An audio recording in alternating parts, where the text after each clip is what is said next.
Boa noite. Boa noite. A Anvisa muda regras para a classificação de risco dos agrotóxicos. O investimento em saneamento básico cai pelo terceiro ano seguido. A China abre o mercado para produtos brasileiros derivados do leite. O governo anuncia medidas para reduzir o preço do gás. A Polícia Federal prende suspeitos de roubar dados de celulares do ministro Sérgio Moro e de procuradores da Lava Jato. A Procuradoria-Geral da República recorre de decisão do ministro Dias Toffoli de suspender investigações com dados detalhados do COAF. O ex-ministro Edson Lobão se torna réu por corrupção no contrato da usina de Belo Monte. Os Estados Unidos aceleram a deportação de estrangeiros sem visto. E o conservador Boris Johnson se torna o novo primeiro-ministro da Grã-Bretanha. Veja agora no Jornal Nacional.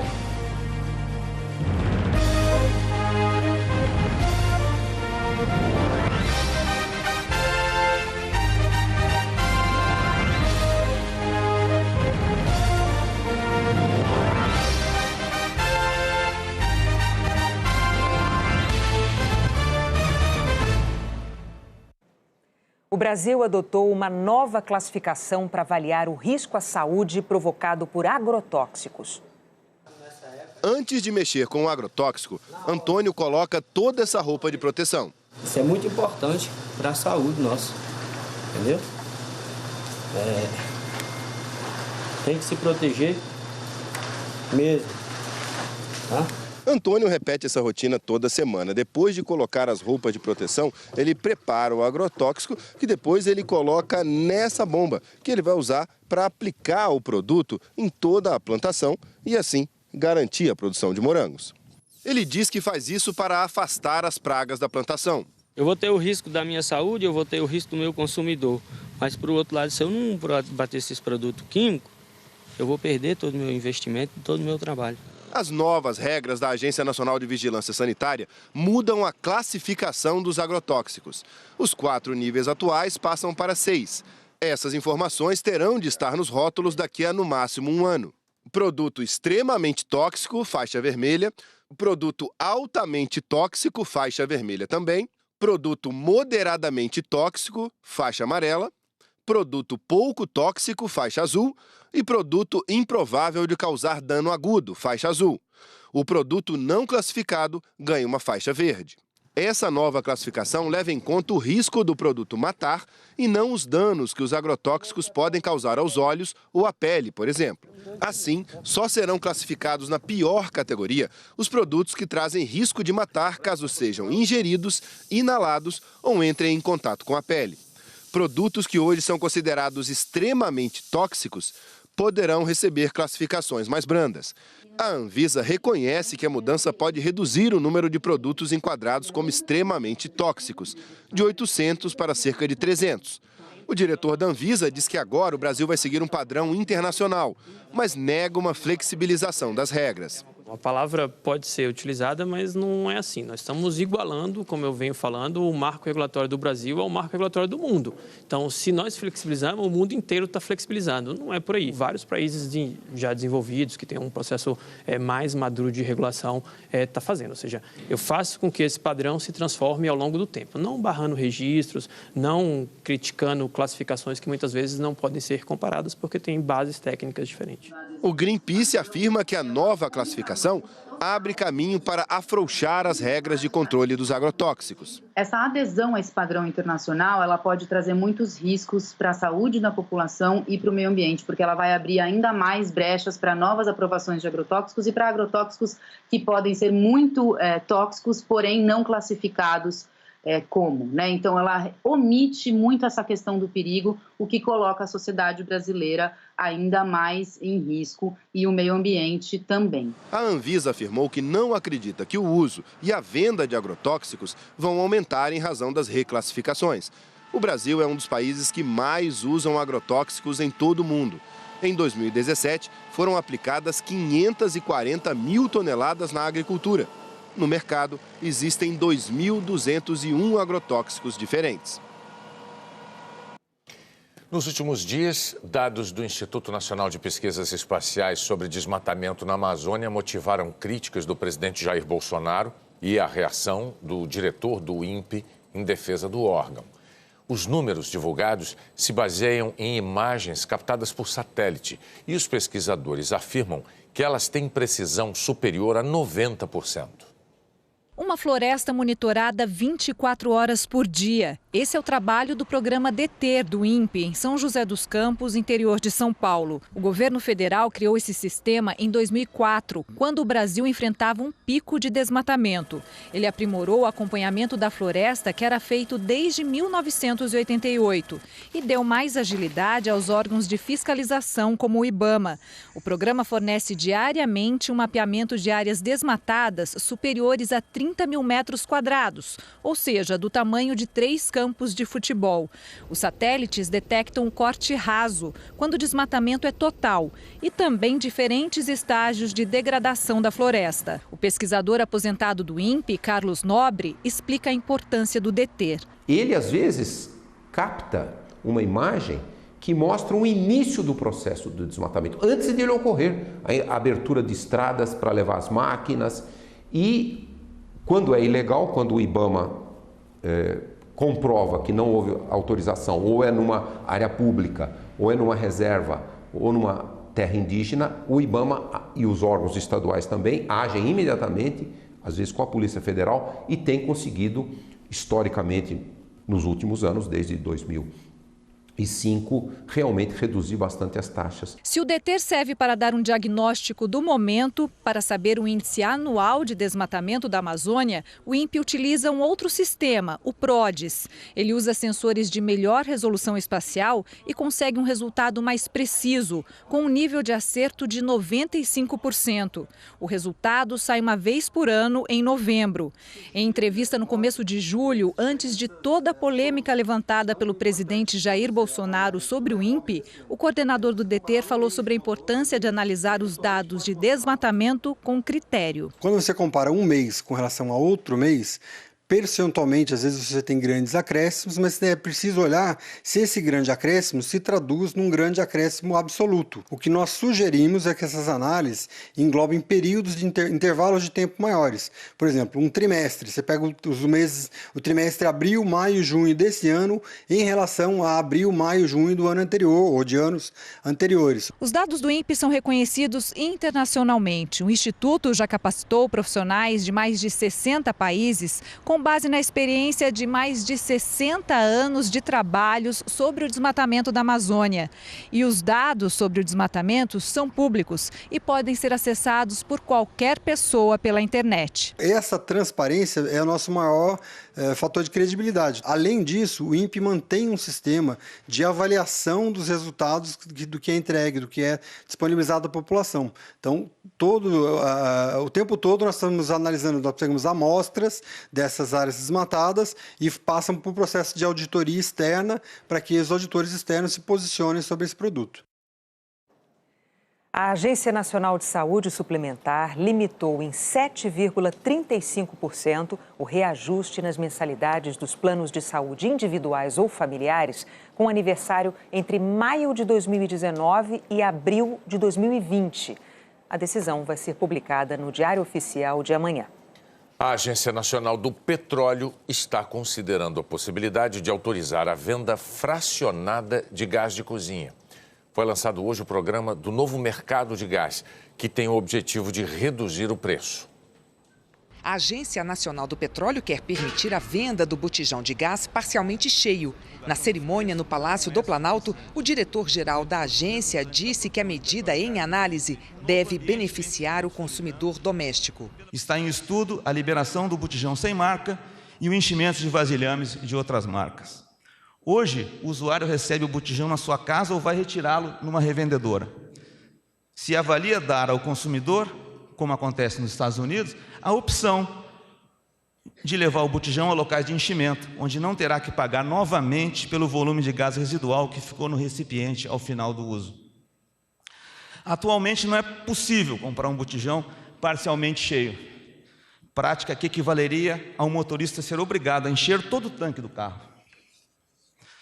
Isso impacta particularmente as famílias de baixa renda, que chegam ao final do mês sem recurso para comprar um botijão completo. Hoje, o preço médio do botijão cheio é de R$ 70 no Brasil. O governo ainda não tem estimativa de quanto a venda fracionada impactaria no preço. A mudança precisa ser aprovada pelo Conselho Nacional de Política Energética, que se reúne no fim de agosto. Segundo a agência, o funcionamento na prática, o transporte e o abastecimento fracionado serão definidos após a aprovação da medida. O programa do novo mercado de gás impacta também a indústria, que enfrenta o preço alto do gás natural. O Brasil é um dos países com maior custo de gás natural para a indústria, $14 por milhão de BTU, a unidade de medida do gás. Em países da Europa, esse valor cai para menos de $9 e menos de 4 nos Estados Unidos. Um acordo entre a Petrobras e o Conselho Administrativo de Defesa Econômica, CAD, permitiu a quebra de monopólio da estatal para o transporte e distribuição de gás das plataformas. Com essa mudança, outras empresas vão poder participar da produção, transporte e distribuição de gás no país, barateando os preços e o custo para a indústria. O ministro da Economia disse que o novo mercado vai atrair investimentos e que o preço vai cair. Tem gente muito boa que estima em até 40% em 2 anos a queda do preço do gás natural no Brasil. Nós vamos ver, é uma proposta empírica, é uma proposição empírica. Agora, nós temos certeza que o preço vai cair, porque nós vamos aumentar brutalmente a oferta com um choque de investimentos no setor. O presidente da Associação dos Grandes Consumidores de Energia aponta que o avanço no mercado será sentido no bolso dos consumidores. O que o consumidor comum quer? A casa própria, o automóvel. A casa e o automóvel são constituídos de aço, de vidro, de cimento, de borracha, de plástico. Todos esses produtos de cerâmica usam muita energia para serem produzidos. Hoje você vai poder sonhar em reduzir a metade esse valor e, portanto, as casas ficarão mais baratas, os automóveis ficarão mais baratos e 4 milhões de empregos podem ser gerados nos próximos anos. Uma notícia que veio da China animou os produtores de leite no Brasil.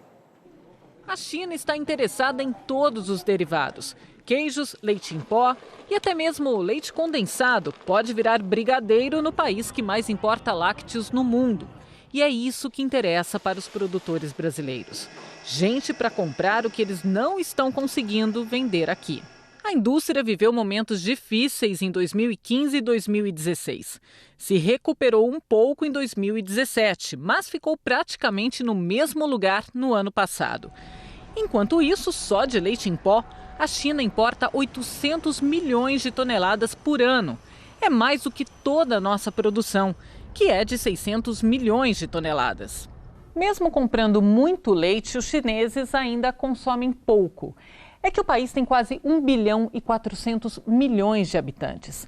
Isso dá uma média de meio copo de leite por dia para cada morador de lá.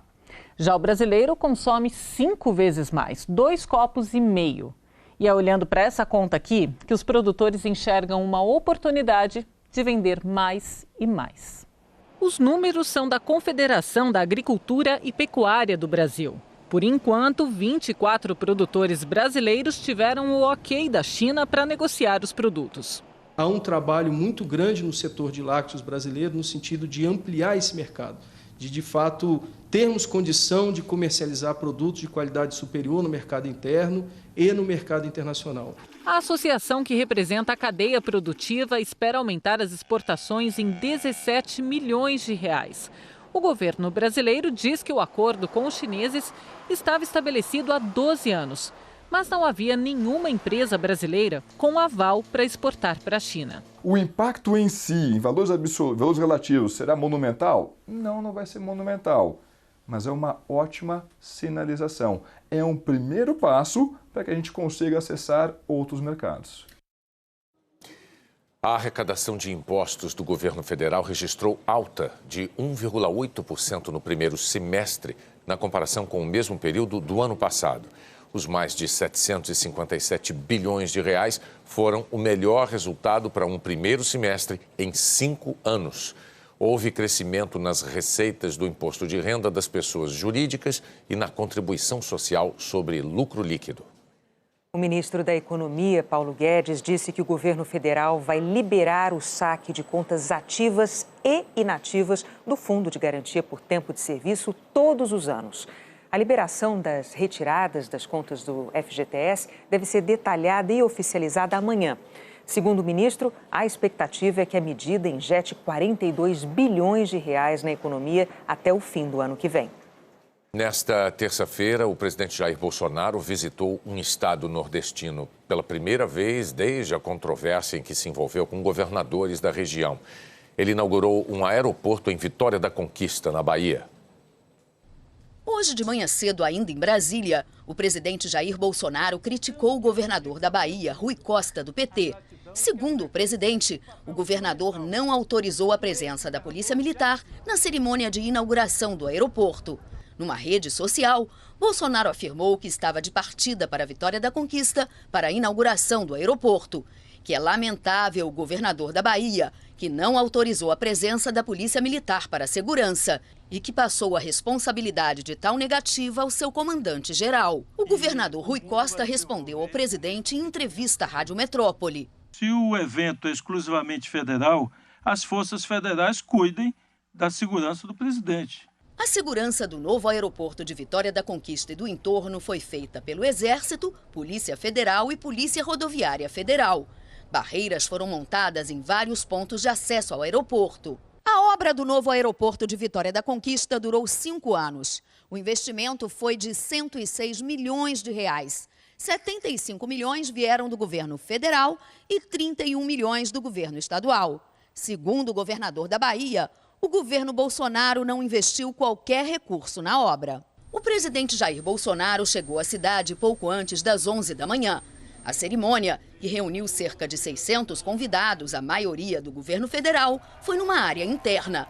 Essa foi a primeira viagem do presidente ao Nordeste, depois da polêmica envolvendo governadores da região.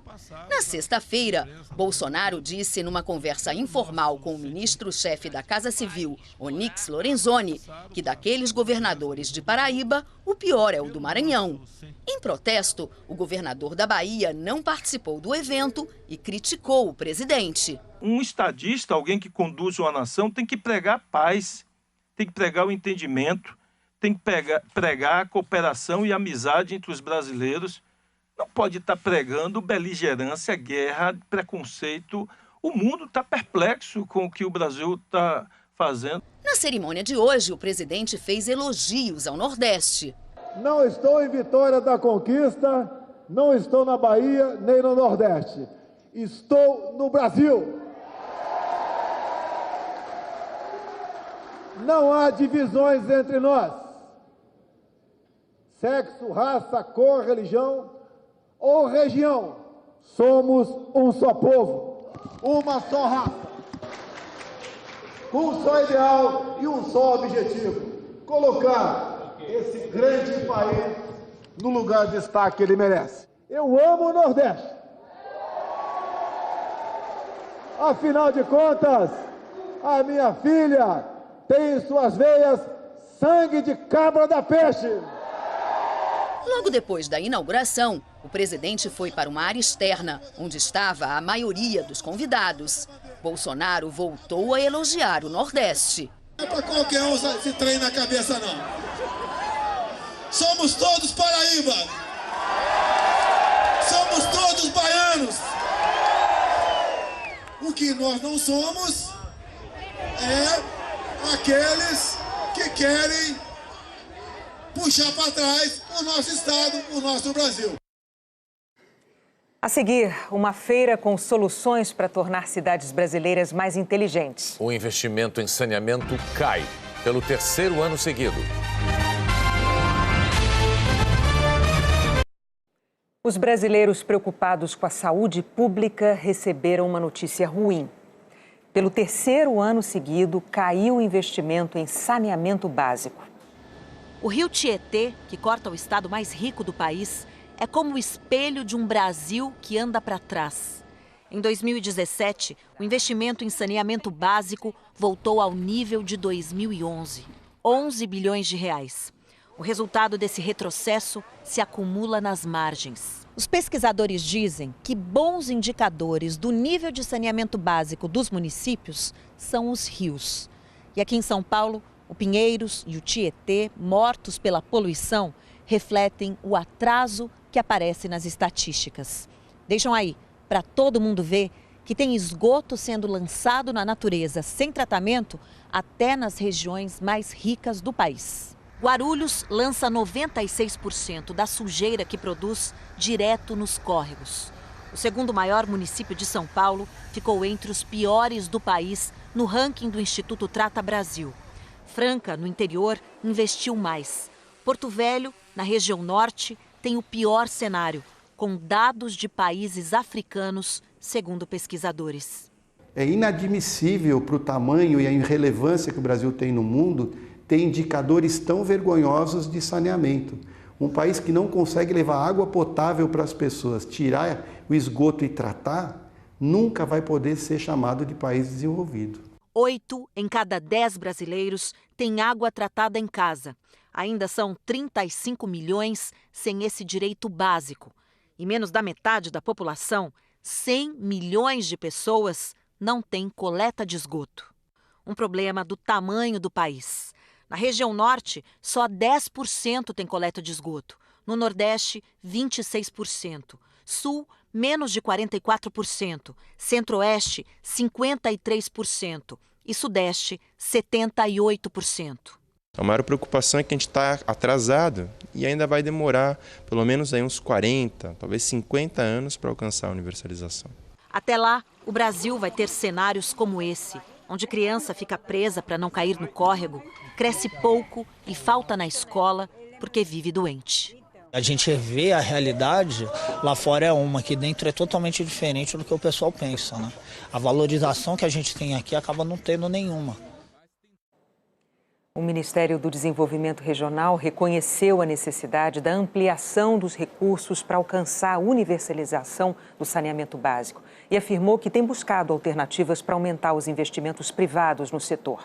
A Prefeitura de Guarulhos declarou que assinou um termo de ajustamento de conduta e que até o fim de 2020, 40% do esgoto terão tratamento. Porto Velho, último lugar no ranking, está com as obras de saneamento paralisadas. O governo de Rondônia declarou que está analisando os contratos e que não tem prazo para retomar os trabalhos. Em São Paulo, uma feira está apresentando tecnologias que foram desenvolvidas para tornar as cidades sustentáveis e inteligentes. Já existem aplicativos que avisam se o ônibus está próximo, diminuindo a angústia da espera no ponto. Claro, quando funciona. A gente está aqui já tem mais ou menos uma meia hora, não passou ainda da 1h25 e agora no aplicativo está falando que é 1h45. Fico aqui esperando, na hora que vem aí eu vou. Um ônibus que avisa quando está chegando faz parte de um sistema de transporte que beneficia os passageiros e também ajuda a planejar melhor a mobilidade das pessoas. Essa é uma das possibilidades de uma cidade inteligente, onde projetos baseados no investimento pesado em tecnologia pretendem solucionar uma série de problemas. Para economizar na iluminação pública, por que não fazer como em muitas casas? Poder regular a potência de luz em cada poste.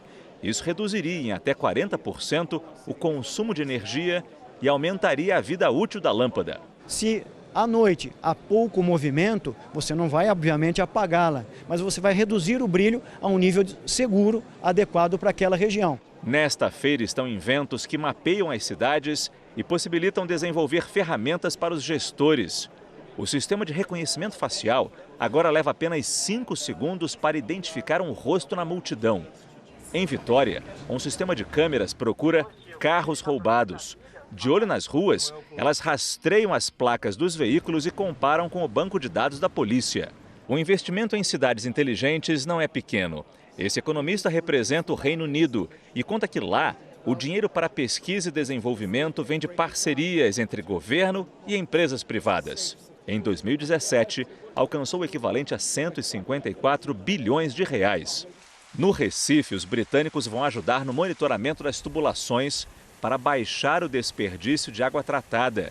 Segundo ele, as soluções são pontuais, com o foco da tecnologia, colocando o cidadão em primeiro lugar. Tem jeito até para problemas crônicos. O Rio de Janeiro está testando o monitoramento de dezenas de bueiros e instalou sensores para evitar entupimentos. Se um saco de lixo bloqueia a passagem de água, um alerta surge na tela, identificando o local exato, o que facilita o deslocamento de uma equipe de limpeza. O sistema acompanha até se tem chuva se aproximando. Esse movimento de cidades inteligentes é justamente para levar para a população um modo de vida melhor, que ele possa ter ali, sofrer menos com as intempéries, né, naturais e também, enfim, ter à sua disposição aí facilidades para que ele possa ter realmente uma vida muito melhor. Hora da previsão do tempo. Oi, Maju Coutinho, boa noite. A gente começa por onde hoje? Pela chuva ou pelo sol? Pela chuva, Renata. Boa noite para você, para o Bonner e para todos. Renata, moradores do Rio Grande do Sul devem prestar atenção. Tem frente fria avançando por lá e ela deve provocar muita chuva mesmo em Porto Alegre, Santa Maria e em Bagé. Além da chuva volumosa no Rio Grande do Sul, tem previsão de muita água também para áreas aqui do litoral do Nordeste, entre Alagoas e Pernambuco. Recife, Natal, João Pessoa devem registrar os maiores volumes. Chove desde cedo nessas capitais e também em Salvador. E tem aviso para banhistas, surfistas e navegantes. O mar do Nordeste deve continuar agitado, com ressaca entre Ilhéus, na Bahia, e Touros, lá no Rio Grande do Norte. Isso até pelo menos sexta-feira, Renata. E como fica o tempo nas outras regiões? Olha só, sol em todo o centro-oeste, no Tocantins, em Rondônia, no norte de Santa Catarina, na maior parte do Paraná e também da região sudeste. A exceção no sudeste são áreas do Espírito Santo, incluindo Vitória, onde pode chover, chuva fraca. No Rio de Janeiro faz sol e 33 graus, 29 em Floripa e 25 em Curitiba com sol, 15 de manhã e 27 à tarde em Brasília, 14 com 31 em Goiânia, mesma máxima aqui de Campo Grande, Belo Horizonte e São Paulo terão 27 graus e sol. E todas as cidades aí estão localizadas nessa área alaranjada que indica que vai ser uma tarde de secura. Os índices de umidade relativa do ar podem ficar abaixo de 30%, metade do índice considerado confortável. E em muitos lugares onde o inverno costuma ser seco, as tardes invernais costumam ser as mais quentes ao longo do ano. É o caso aqui de Cuiabá. É na temporada inverno-primavera que as tardes são mais quentes, com temperaturas acima aí dos 34 graus em média. É que nessa época do ano, em áreas do centro-norte do país, o ar está seco, o céu está sem nuvens, ou seja, a porta está aberta para o sol entrar.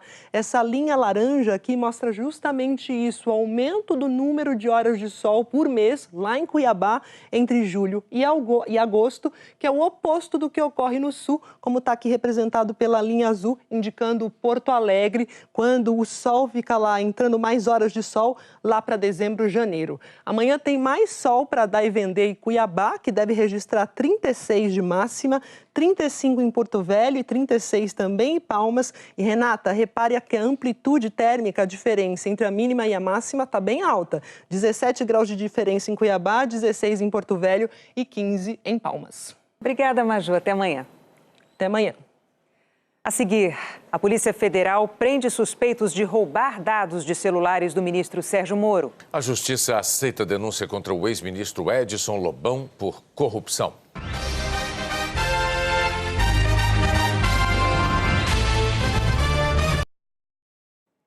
O governo dos Estados Unidos fechou ainda mais o cerco à imigração ilegal e adotou um processo acelerado para deportar quem vive no país sem visto.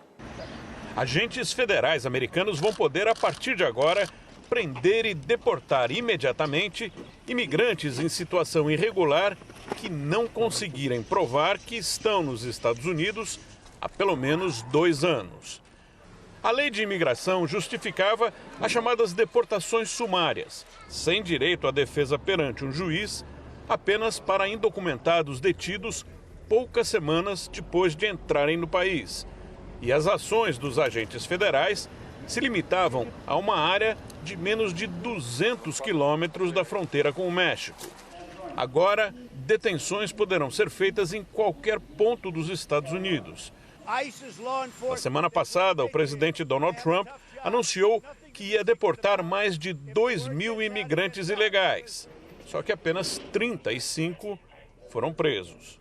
Mesmo com resultados assim, as ações de Trump estão influenciando a opinião pública. Segundo uma pesquisa do Instituto Gallup, 27% dos americanos agora acham que a imigração é o maior problema do país. A mesma pesquisa mostra que o segundo maior problema citado, com 23%, é a liderança deficiente do governo americano. Uma eleição interna do Partido Conservador do Reino Unido escolheu Boris Johnson para o cargo de primeiro-ministro. Ele vai substituir Theresa May, que renunciou ao cargo. 92,153. Quase ninguém prendeu a respiração. O favoritismo era claro. Boris Johnson is elected as the leader of the Conservative. Os filiados do Partido Conservador elegeram Boris Johnson com o dobro de votos. Ele prometeu tirar o país da União Europeia até o dia 31 de outubro, prazo de saída, com ou sem acordo. Deliver Brexit. Congratulations. O presidente francês e a nova presidente da Comissão Europeia já falaram em trabalho junto com os parabéns. Boris Johnson tem duas frentes de batalha principais. Negocia com os líderes europeus e também com as bases do próprio partido. Ministros conservadores já entregaram o cargo em protesto contra a eleição de Boris Johnson. Ele tem pouco tempo para construir pontes. Com pontes reais, o ex-prefeito de Londres não foi bem. A gestão dele gastou milhões só com um projeto que não saiu do papel. Mas a maioria dos londrinos foi contra. A cidade não precisava de uma 34ª ponte. Nem de um aeroporto-ilha, que ele também queria. Mas Boris Johnson insistiu no teleférico milionário. Dizia que era vital. 2 anos depois, não havia um usuário regular. Sucesso foi o que ele chamou de Boris Bike. Só que a ideia foi do prefeito anterior. De projeto em projeto, de flash em flash, Boris virou uma marca. Nunca foi detalhista nas propostas, prefere encher linguiça. Um político do tipo beijador que passa por cima dos adversários. Ele antagonizou o plebiscito do Brexit com o ex-primeiro-ministro David Cameron. Boris foi o rosto da campanha pela saída. Depois virou chefe da diplomacia do governo de Theresa May e passou boa parte do tempo se desculpando por gafes. Já chamou Vladimir Putin de diabo, se referiu a Barack Obama como aquele presidente meio queniano e disse que mulheres de burcas parecem assaltantes de banco. Ele renunciou ao cargo como um grande crítico de Theresa May. Ela teve que lidar com essa voz dissonante. Um jeito excêntrico que agrada a Donald Trump. O presidente americano comemorou hoje a escolha. Disse que Boris Johnson era o Trump britânico. Ele assume amanhã e vai ter que entregar o que prometeu, no maior voo da carreira. Ou pelo menos o segundo maior. A Justiça do Paraná tornou réu pela primeira vez o ex-senador Edson Lobão, do MDB, por corrupção e lavagem de dinheiro na obra da usina de Belo Monte. A força-tarefa da Lava Jato afirma que a Odebrecht pagou R$2.800.000 em propina para o ex-senador, o filho Márcio Lobão e para a nora Marta Lobão. E que o valor foi pago como contrapartida pela construção da hidrelétrica de Belo Monte, no Pará. O pagamento teria sido em 5 parcelas entre 2012 e 2014, quando Lobão era ministro de Minas e Energia do governo Dilma. A investigação estava no Supremo Tribunal Federal e foi enviada à Justiça Federal do Paraná quando o ex-senador perdeu o foro privilegiado. No despacho, a juíza substituta Gabriela Hart apontou como provas depoimentos de delatores, análises de e-mails, registros encontrados em agendas dos investigados e documentos apreendidos em buscas autorizadas pela Justiça. A juíza determinou também o sequestro de mais de R$7 milhões, entre bens e valores de contas e investimentos do ex-senador. No Supremo Tribunal Federal ainda existem mais 4 inquéritos e uma denúncia contra o ex-senador. A defesa de Edson Lobão afirmou que a denúncia em Curitiba é mais uma que se baseia unicamente nas palavras de delatores e que não possui nada de concreto. A defesa de Márcio e Marta Lobão não retornou o nosso contato. Uma operação da Polícia Federal prendeu 4 suspeitos de roubar dados do celular do ministro Sérgio Moro. As prisões e buscas ocorreram ao longo do dia. A Polícia Federal cumpriu os mandados em São Paulo, capital, Araraquara e Ribeirão Preto, com autorização do juiz Valisney de Oliveira, da 10ª Vara da Justiça Federal em Brasília. 3 homens e uma mulher foram alvos dos mandados de prisão temporária, aquela com prazo inicial de 5 dias. A Polícia Federal não divulgou os nomes porque a investigação é mantida em sigilo. Como a sede do inquérito é aqui em Brasília, os presos foram transferidos para cá e prestam depoimento agora à noite. Os alvos de prisões e de buscas são suspeitos de hackear ou terem envolvimento na invasão dos celulares do ministro da Justiça e Segurança Pública, Sérgio Moro, do desembargador federal Abel Gomes, do juiz federal Flávio Lucas e dos delegados Rafael Fernandes, da PF de São Paulo, e Flávio Vieites Reis, da PF de Campinas. Os celulares foram invadidos e houve acesso ilegal a conversas de aplicativos como o Telegram. Os investigadores trabalham com a hipótese de que houve uma ação orquestrada. O inquérito está aprofundando a apuração sobre a autoria e qual o método usado pelos hackers. O Ministério da Justiça informou que a Polícia Federal também vai investigar a invasão ao celular do ministro da Economia, Paulo Guedes. Outro caso, que foi revelado ontem. A assessoria do Ministério disse que vários jornalistas receberam mensagens e ligações em nome do ministro, por meio do aplicativo Telegram. A assessoria esclareceu que o ministro nunca teve conta nesse serviço e o número foi desativado. No fim da tarde, Paulo Guedes falou sobre a invasão ao celular. Isso é um banditismo, né? Isso é invasão de privacidade, isso é um retrocesso enorme, isso é o uso de coisas destrutivas, né? Nós estamos querendo reconstruir o país e tem, infelizmente, marginais, bandidos que ficam fazendo esse tipo de coisa. Mas vamos para frente, eu confio na... A Polícia Federal também vai investigar a invasão do celular da deputada federal Joyce Hasselmann, do PSL de São Paulo, que é líder do governo no Congresso. A deputada denunciou o caso no fim de semana. A Procuradoria-Geral da República recorreu da decisão do presidente do STF, ministro Dias Toffoli, que suspendeu todas as investigações sem autorização judicial para uso de dados detalhados do COAF.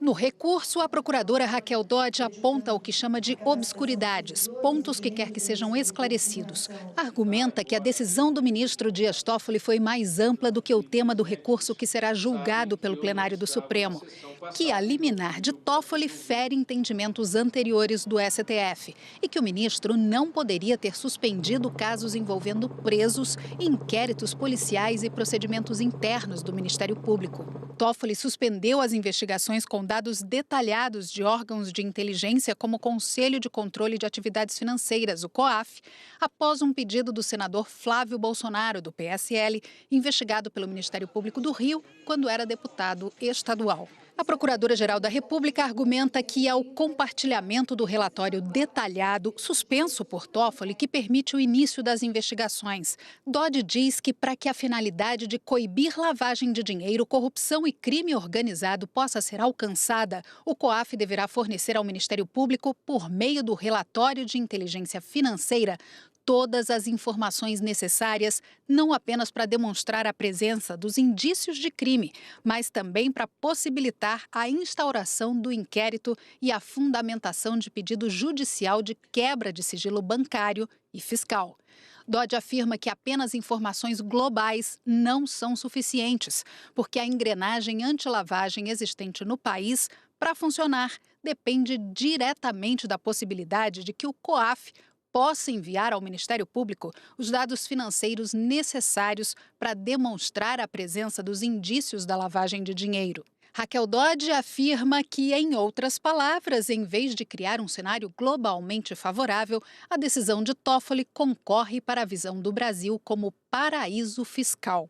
Segundo a Procuradora-Geral, a decisão do ministro Dias Toffoli de suspender apurações vai inevitavelmente alongar o tempo das investigações e comprometer os resultados. A procuradora citou o compartilhamento de informações nos casos do Mensalão do PT e da Lava Jato e afirmou que há risco de grande retrocesso se a liminar for mantida. O plenário do Supremo deve julgar o caso em novembro, mas pode ser antecipado. A data vai ser decidida depois do recesso do Judiciário em agosto. A seguir, as Forças Olímpicas do Brasil a 1 ano da abertura dos Jogos de Tóquio.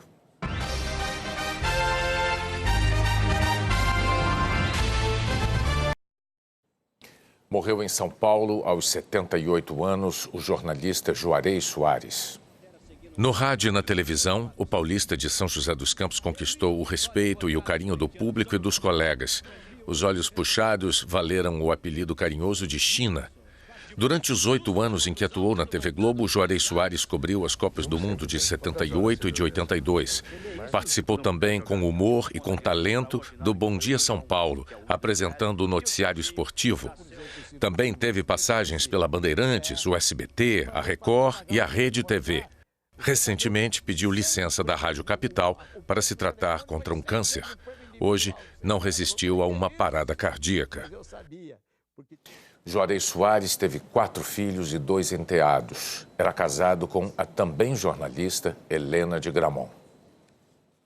O Flamengo contratou o lateral Felipe Luiz da seleção brasileira. O jogador, de 33 anos, foi campeão da Copa América e estava em fim de contrato com o Atlético de Madrid. Felipe Luiz assinou até dezembro de 2021. Falta exatamente 1 ano para a abertura dos Jogos Olímpicos de Tóquio. E alguns dos principais atletas brasileiros já garantiram vaga. 2 medalhas de ouro recém-conquistadas e uma 5ª posição que valeu passagem para um lugar onde todo atleta olímpico quer estar no ano que vem. A gente sabe o quanto é importante não só estar em Tóquio, mas ir atrás desse sonho que é uma medalha olímpica e o quanto ela pode ser real. Ana Marcela Cunha, campeã mundial na maratona aquática nas provas de 5 e 25 quilômetros. Não subiu no pódio na distância olímpica, 10 quilômetros, mas está entre as favoritas da modalidade. Também vindos do mar, bons ventos sopraram e trouxeram a vela brasileira até o Japão. 1 ano antes dos Jogos, já aportaram e se sentem em casa por aqui. Na lista de 41 vagas já conquistadas por atletas brasileiros, a vela tem participação assegurada. Na laser, Robert Scheid, 46 anos e dono de 5 medalhas olímpicas, sendo 2 de ouro, está a caminho da 7ª Olimpíada.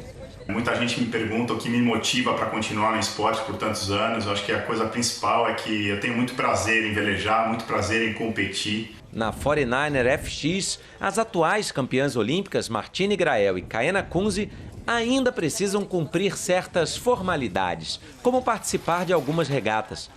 Mas a dupla já tem treinado com frequência na raia de Enoshima, local das provas, para se acostumar com as condições. A gente está tendo que aprender a velejar num lugar que a gente nunca velejou na vida.